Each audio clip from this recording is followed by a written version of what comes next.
Ow! Whoa! It's a dragonfly. You got it. I thought it was a bird.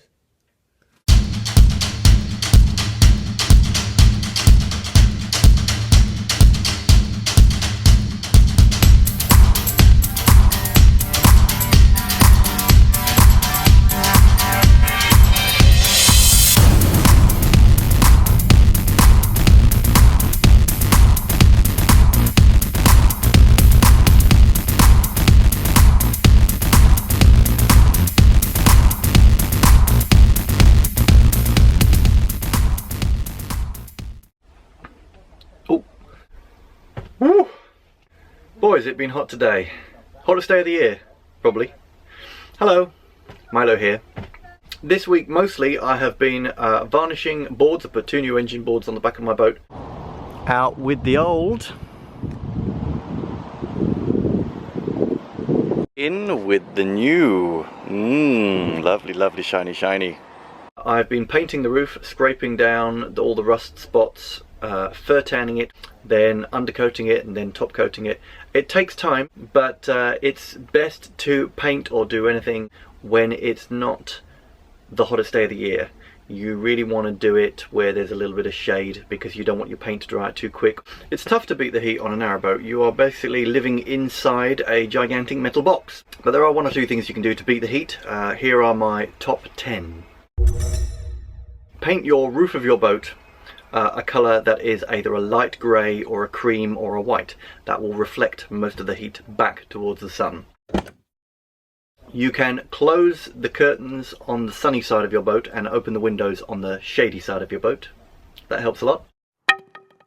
Make sure the front of your boat and the back of your boat is open to allow some organic flow through or breeze to go through the length of your narrowboat.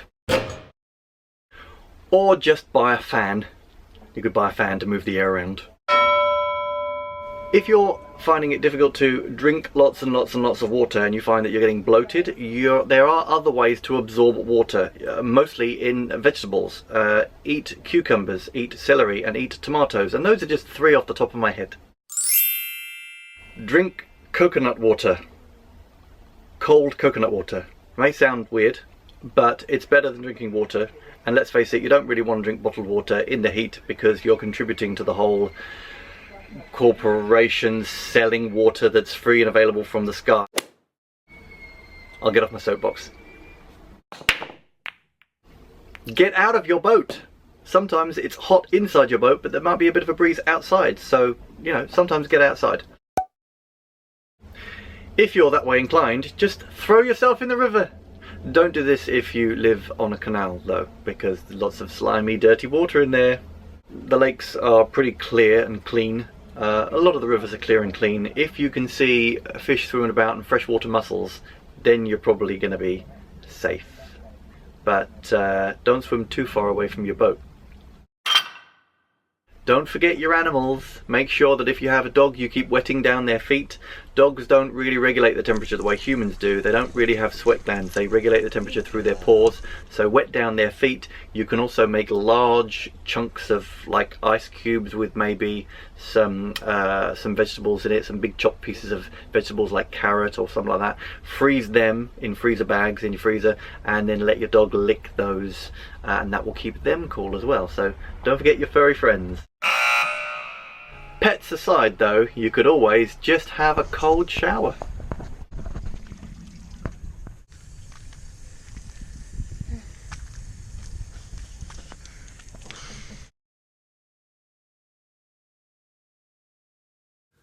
Wow. Well, if he just stays there for a minute, I'll be able to get him out of the boat. He's quite a big fella, isn't he? The biggest dragonfly I've ever seen. Look at the colours of him, are amazing. He's got very, very big eyes. I think he's just a bit tired, honey. Me and Sally don't like it. I know, Sally's a bit scared of the dragonfly, but he's probably just as scared too. He's beautiful. I don't know whether it's a he or a she, actually. How to get rid of a dragonfly on your boat. He's in there now. Cool. You get him inside the bowl. Now what? Put that down. between there like that. Okay, he's in there. Lovely. Wow, look at that. I'll show you before he flies away. Come on, honey. He's in there. Come and have a look at him, honey. I hope he doesn't fly straight back in my boat. It's amazing, he's huge. Okay, moment of truth.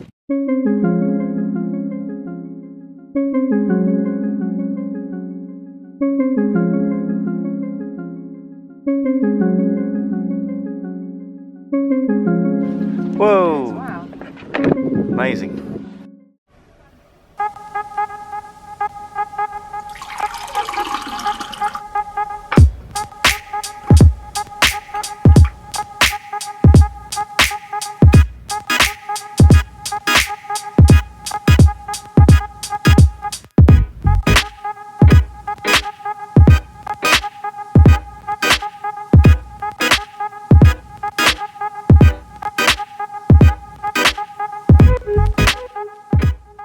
So I've decided to do the questions sent to me via Twitter. Question here from Him Wills. I think that's Him Wills. He spelled him with double I. Him Wills. And it says here, what's the most annoying experience you've ever had living on a boat? The most annoying? That's difficult because I've never found living on a boat annoying. There was a time when I fell in, but then you're not a boater if you haven't fallen in.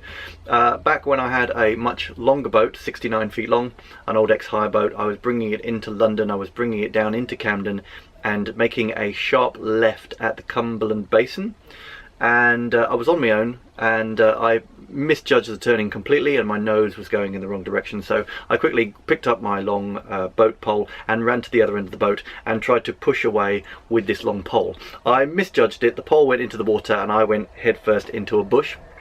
That was a bit annoying.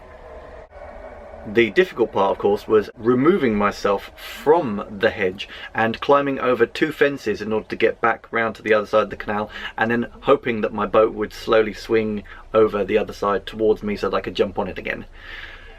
Took about half an hour. Question here from David Martindale. He asks, "Hi Mylo, loving your vlogs, really getting to know Sally." That's nice. Question. What products do you use for cleaning clothes and yourself? An excellent question. When you live on a boat, you are very, very close to nature, ducks, fish swimming about. So I hate it when I'm on someone's narrowboat and they've got a bottle of fairy liquid sitting in the kitchen. There are so many different natural plant-based products that when they go into the water or the canal, they don't pollute the water table and they don't cause any disruption to the fish or the ducks or anything else swimming around in water. Ecover is a good product, and for washing clothes and things like that you could use Method. They're also good plant-based products. For washing myself, I usually used to use like a natural soap. Pretty basic. I'll also sometimes use like an Ecover hand gel, or if I can find it, an Ecover shower gel as well. I think they do. Thanks for that question, that was brilliant. Question here from Daz Walking Man, very interesting question. He said, what do you use for a postal address and also doctors? Cheers, great vlogs. An address, that is the big one. Luckily I have obliging parents, so all my mail and packages go to my parents' address, and they live pretty close, so that's handy. I do know some people who have taken out post office boxes. Some post office boxes are actually listed as a flat, and they accept packages, and they give you a call if your package has arrived or if your post office box is getting full. So that's another alternative. Doctors is slightly more problematic where your GP is. You have to basically live in that area. My GP is close to my parents. Beyond that, I mean, I haven't actually been to see, when I think about it, I haven't actually been to see a GP in a long time.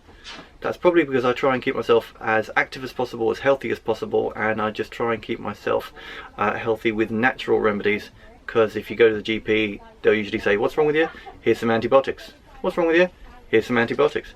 They don't hand out antibiotics as much these days, I think, but still they would probably want to give you some kind of medicine or pills or something like that.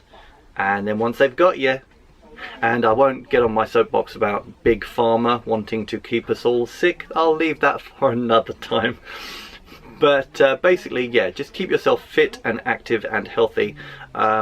It's quite difficult, obviously, if you want to live on a narrowboat and you have some more prevalent health problems that you need medicines for.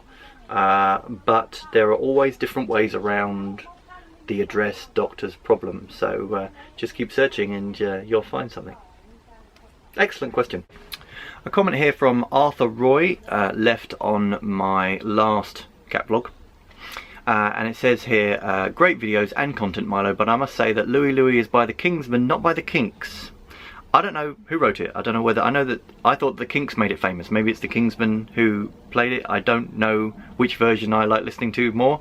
When I look on YouTube, I find the same track listed as by the Kingsmen and by the Kinks. So I don't know who to believe, Arthur. But it says here, great information and great entertainment. Keep up the good work. Thank you. Thank you very much. And of course, the last comment for today comes from Dolls. Just one word, Dolls. It says, hi, I hope you're doing well. Just wondered where you have travelled on the waterways, which is an excellent question. And for that, I'll refer you to my little map up here. So here we have London. And if I travel all the way up the River Lee here to where the River Stort starts, and Harlow, this is where we have been as far north up the River Lee. We also came through London, the Regent's Canal, and we've also been up through Watford, Kings Langley, Hemel Hempstead, Tring, Aylesbury Arm, Leighton Buzzard, Bletchley, Milton Keynes, Cosgrove, Stoke Bruin, through the Blissworth Tunnel, and all the way up to Braunston. That's the furthest north we've been. So pretty much quite a big distance we've covered. An excellent question. Thank you for that, Dolls. Don't forget to send your questions to me on my Twitter, at Myles McDowell, with the hashtag CatVlog, and I will answer them every week. See you next week. Bye bye.